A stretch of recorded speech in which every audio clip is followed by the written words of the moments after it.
Alam mo ba pa, nagtatangan ako ng kaklasmate ko. Ha? Bakit naman daw? Kasi ikaw palagi nagsusundo sa akin. Kasi nung mama nila nagsusundo sa kanila. Ganun ba, nak? Hayaan mo. Malapit na rin naman umuwi si mama mo. Kaya, pagka umuwi na siya na yung susundo sa'yo. Di ba masaya yun? Ha? Malapit na umuwi si mama? Oo. Yay! Mama na ako. Papa, paunahan tayo umuwi sa bahay. Tata, bilisan mo!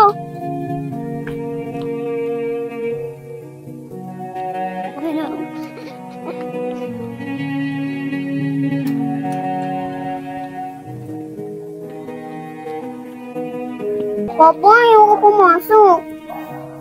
Ilang beses ko bang sasabihin sa'yo, bawal kang umabsent. Kailangan mo makapagtapos ng pag-aaral. Di ba? Gusto mong yumaman? Kaya kailangan mag-aaral kang mabuti. Kasi na, suotin mo yung sapatos mo. Papa, hindi ba ako namimiss si mama? Nak, syempre, ano ka ba? Namimiss ka ng mama mo. Talagang kailangan niya talaga munang magtrabaho para sa pag-aaral mo. At tsaka, uuwi naman si mama mo. Alam mo, sa ngayon, mas unahin mo yung pag-aaral mo sa ngayon. Ha? Opo. Hindi ka na, malilate ka na. Papa, sunduin mo ako mamaya ah. Siyempre naman, anak. Ano ka ba? Araw-araw naman kitang sinusundo. Tara na. Anong oras na? Papa, pag uwi ni mama, magluto ka ng adobo kasi favorite niya yun, tsaka favorite ko din yun. Oo naman. Kung gusto mo, gagala pa tayo. Pupunta tayo sa mga palaruan sa mga mall. Di ba masaya yan? Opo. Papa, bilisan mo, late na ako. Oo nga pala. Tara.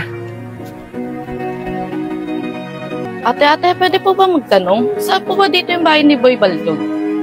Si Baldog? Opo. Yung batang maliit na babae? Opo, yun po. Sa bahay yung asawa nun no? Maliit pa lang, iniwan na sa kanya yung bata. Bilib din ako kay Baldog kasi maasikaso sa bata. Ate, bahay lang po yung tinatanong ko. Ang dami nyo naman sinabi. Saan po ba? Yan lang sa kabila.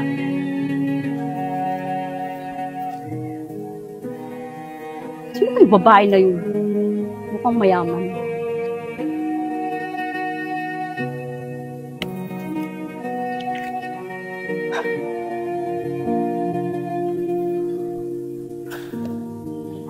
Jonah. Bakit ba nagmamadali ka? Baldog, pumapayag na ako. Nakunin mo na tong anak mo. Ha? Teka, bakit? Kasi mag-abroad ako. Gusto ko matupad yung mga pangarap ko para sa mga magulang ko. Jonah, hindi kita maintindihan. Sige na, Baldog, kunin mo na to. Alagaan mo siyang mabuti, ha? Huwag mo siyang papabayaan. Jonah?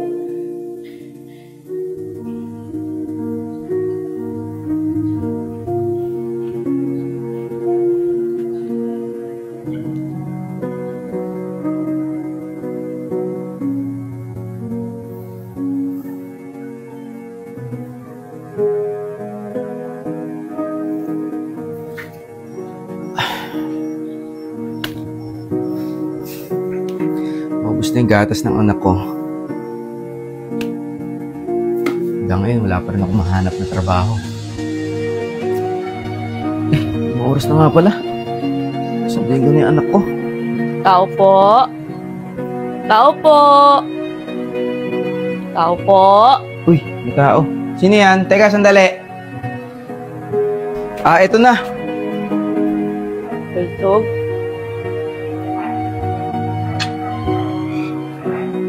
Jonah? Anong ginagawa mo dito? Baldog, nandito ako para kunin ko yung anak mo. Pumunta ka dito para kunin mo yung anak mo? Jonah, sobra-sobra yung sakripisyo ko sa bata. Tapos, ganun-ganun lang kung kukunin mo? Nahihibang ka ba? Baldog, baka nakakalimutan mo.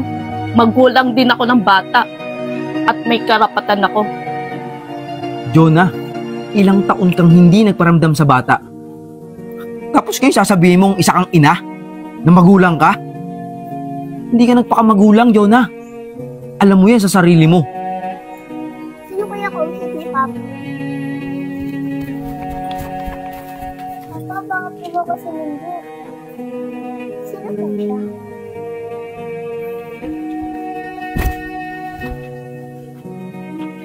Maika, anak. Ako ang mama mo.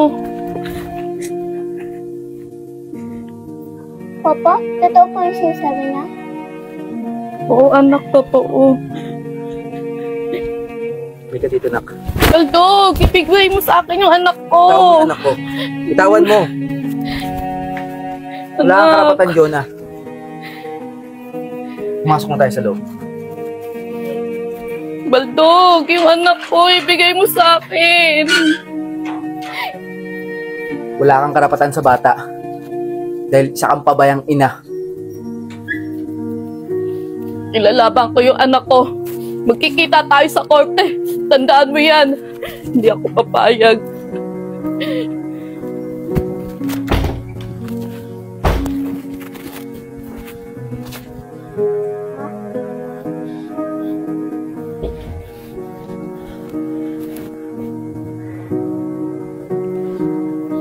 Anak, kahit anong mangyari, nak, huwag mo kong iiwan, ha? Ha? Mangako ko sa akin, ha?